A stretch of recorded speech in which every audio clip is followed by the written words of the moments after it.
নবী বড় করুণাশীল, বড় মায়াশীল। হারাম ইবনে মিলহান যাকে শহীদ করে দিয়েছে, সেই ঘটনা আল্লাহর নবী শুনছে আর ওই দুশমনের চেহারার দিকে তাকাচ্ছে। সে মনে মনে ভাবতেছে, আরে না জানি আমার এই অবস্থা কি হয়। আমার নবী ডাকতে বললেন, জাব্বারে, আমার সাহাবী বড় আশা নিয়ে, বড় ভরসা নিয়ে আমি নবীর পক্ষ থেকে গিয়েছিল নতুনের মানুষকে কোরআন শিক্ষা দেওয়ার জন্য, আমি নবীর কথাগুলো বলে দেওয়ার জন্য। জাব্বার, তুই দিবি না, বহু আগে আমার সাহাবীকে বিদায় করে দিবি। কিচ্ছু বলেন না, নিজের দিকে চেহারা করুন। আমার নবী বললেন, আজকের দিনে তোমাকে ক্ষমা করে দেওয়া হলো। আমি নবীর পক্ষ থেকে আর কোনো প্রতিশোধ দেওয়া কিছু নাই। জাব্বার চলে গেল নবীর কদমের কাছে। নবী গো, এত বড় অপরাধ যে নবী ক্ষমা করে দিতে পারে। জিন্দা সাহাবীকে বিদায় করে দিলাম কয়েক ঘন্টা আগে, এই অবস্থায় বন্দি বেশে আপনি নবীর কদমের কাছে একটা জোরে কথা বললেন না, একটা মন্দগারি করলেন না, একটু জোর করে কথা বলে আমাকে কষ্ট দিলেন না। এত মায়ার নবী দিলে হবে, এত সুন্দর ব্যবহারের নবী হবে। ও নবী, এতদিন তো বুঝতে পারি নাই। নবী গো, দয়া করে আমাকে আপনি নবীর কালেমা পড়ে মুসলমান বানিয়ে দেন। আমার নবীর সাথে সাথে জাব্বার ওই দুশমনদের হাত ধরে আমার নবীর পরে হাত দিলেন, লা ইলাহা ইল্লাল্লাহু মুহাম্মাদুর রাসূলুল্লাহ সাল্লাল্লাহু আলাইহি ওয়াসাল্লাম। এতদিন ছিল কাফেরের পক্ষে, এতদিন ছিল নজরবাসী সর্দারের পক্ষে। এবার আব্দুল জাব্বার সে হয়ে গেল আমার নবীর সাহাবী, এবার আমার নবীর পক্ষে হয়ে গেল। আল্লাহর নবী বললেন, এতদিন ছিল আমার দুশমন, এখন হয়ে গেল আমার বন্ধু। এখন আমি নবীর জন্য এই জাব্বার জীবন দেওয়ার জন্য প্রস্তুত। বলুন সুবহানাল্লাহ। আল্লাহ মুমিন, ইমাম তুমি মুমিন, তুমি ইমানদার দাবি করবা। আমার তোমার প্রধান নবী ইজ্জতের উপর কথা দিবেন, নবীর সম্মানের উপর তোমার কথা দিবেন। তুমি কিসের মুমিন, তুমি কিসের ইমাম? যেই নবীর ইজ্জতের ব্যাপারে, যেই নবীর সম্মানের ব্যাপারে আল্লাহ রাব্বুল আলামিন প্রতিটা ক্ষেত্রে ক্ষেত্রে তামাম পৃথিবীর মানুষদেরকে দেখাই দেন আমার নবীর সাথে কিভাবে কথা বলবে, আমার নবীর সামনে কেমনে হাঁটবে, আমার নবীর সাথে চলতে গেলে কিভাবে ব্যবহার করবে। আল্লাহ রাব্বুল আলামিন দেখে গেলেন আমার নবীর সাথে বেয়াদবি করলে আল্লাহ রাব্বুল আলামিনের নবীজি কিছু বলেন না, আমার নবী তার কোনো অ্যাকশন নেন না, আমার আল্লাহ সেই অ্যাকশনটা নেন। বলুন সুবহানাল্লাহ। কে নেই? কে নেই?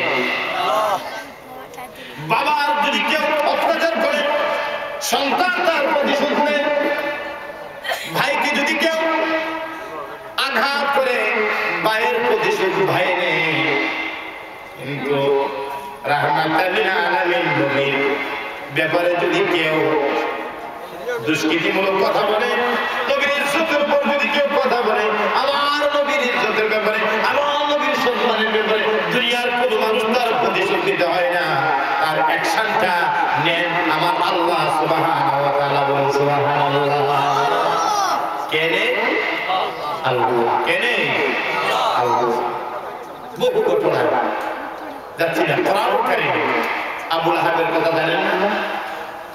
নবীজিকে নিয়ে কথা বললো, নবীজিকে একসময় ঢিল মারলো, এই জন্য আল্লাহ সুবহানাহু লাহাব নাযিল করলেন, তাব্বাত ইয়াদা আবি লাহাবিন ওয়া তাব, ধ্বংস হোক আবু লাহাবের হস্ত।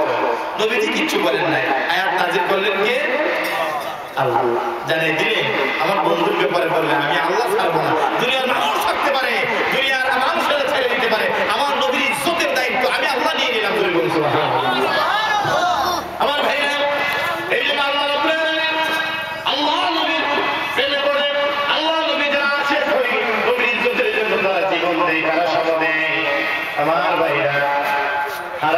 মিলহানের সে হত্যাকারী আব্দুল জব্বার সে নবীর কদমের কাছে বসে গেল। বসে আল্লাহ নবীর কালেমা পড়ে মুসলমান হয়ে গেলেন। নবীজি এবার সাহাবায়ে কেরামদেরকে বলে দিলেন, ও আমার সাহাবীরা, এই লোকটাকে কালেমা শিক্ষা দাও, আল্লাহ দ্বীনের ব্যাপারে শিক্ষা দাও। সাহাবীরা শিক্ষা দেওয়া শুরু করলেন, আল্লাহ কোরআন শিক্ষা দেওয়া শুরু করলেন। ওয়াল্লিমুল কোরআন, এবার তারা কোরআন শিক্ষা গ্রহণ করলেন। দিন যায় রাত যায়, নবী মসজিদে নববীতে আসে। ওই হারাম ইবনে মিলহানের দুশমন জব্বার আমার নবীর চেহারা মুবারকের দিকে তাকায় তাকায় কাঁদে, চোখের পানিগুলো ছেড়ে দেয়। নবীজি ডাক্তার বলে, জব্বারে কেমন করে কান্দিস কেন? হুজুর, এই জন্য কান্দি, আমার জীবনের সবচেয়ে বড় দুশমন ছিল যখন আপনাকে জানতাম না, বুঝতাম না, তখন নবী গো, এই মুহূর্তে আমার জীবনের চেয়ে আপনি নবী আমার ভালোবাসার সম্পদ। আপনি বলেন আমার জীবনের চেয়ে নবী, আপনার চেহারা মুবারক দেখে আমার তৃপ্তি মিটে মনে যায় কতক্ষণ পারি আপনি নবীর চেহারা মুবারক দিকে তাকাই থাকি। জোরে বলুন সুবহানাল্লাহ।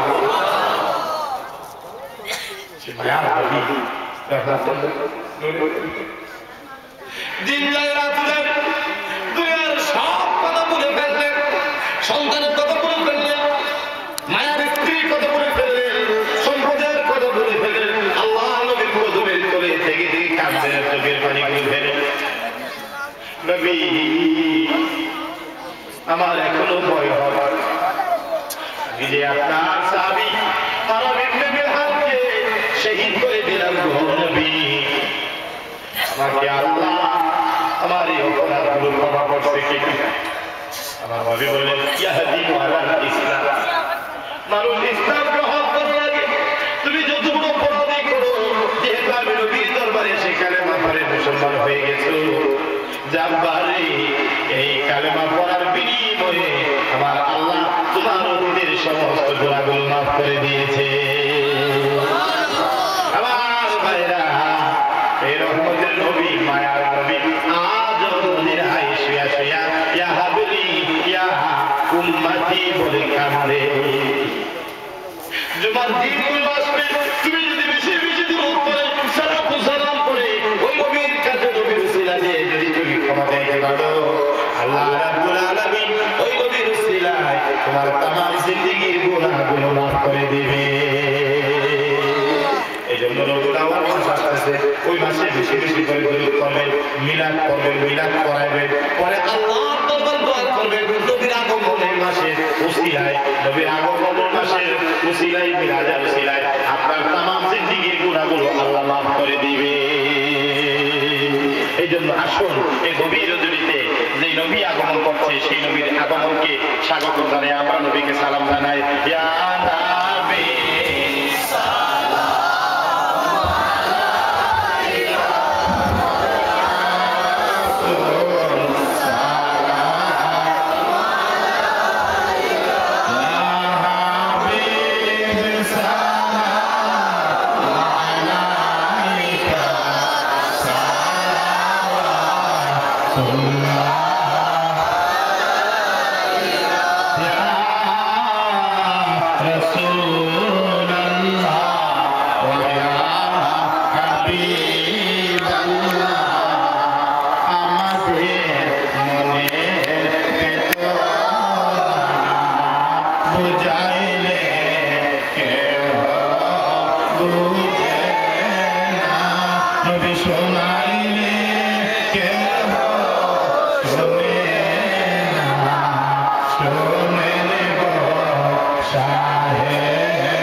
الصلاة والسلام عليك يا رسول الله الصلاة والسلام عليك يا حبيب الله اللهم صل وسلم وبارك عليه بيضل كيف أكاد سامي شينيا يا أبو في خيال إن شاء الله الفدو كده لقي سكنني تدو كده لكلي بيت ناموس بلا لكنا ده دوا أصلي لقي ده إن شاء الله কিছু করে মধ্যে আমরা দোয়া করি খানা শুনিয়ে দেব এই যে মাহফিল হচ্ছে বড় বড় উলামায়ে কেরাম আপনাদের মাঝে আসছে এতে আপনারা খুশি না বেজার খুশি বেশি না কম বেশি বেশি হইলে গত বছর আমরা দেখেছি আপনাদের মাঝে অল্প মানুষ কিন্তু মনগুলো ছিল আকাশের মতো বিশাল আমার এক ভাই গত বছর তিনি 30,000 টাকা এই মাহফিলের জন্য দিয়েছে বললেন আলহামদুলিল্লাহ আমি গত বছর আমার বসায় হুজুর কারেকশন করতে আমি মনে মনে খুঁজতেছিলাম আল্লাহ মিলাই দিচ্ছে আলহামদুলিল্লাহ বলেন হুজুর একটু অসুস্থ ডায়াবেটিস নাকি আল্লাহ যেন ওনার শরীর এবং জবানকে সুস্থ করে দেয় আমি বলি আমি আমার কথাগুলো আমি চাচ্ছি আমার হুজুরের জবান থেকে শোনার জন্য আপনারা রাজি আছেন না আল্লাহ রাব্বুল আলামিন ওনাকে বলার তৌফিক দাও আর তারপরে পরে ইনশাআল্লাহ আপনাদেরকে দোয়া করব এবং আবারও আপনাদের মাঝে ইনশাআল্লাহ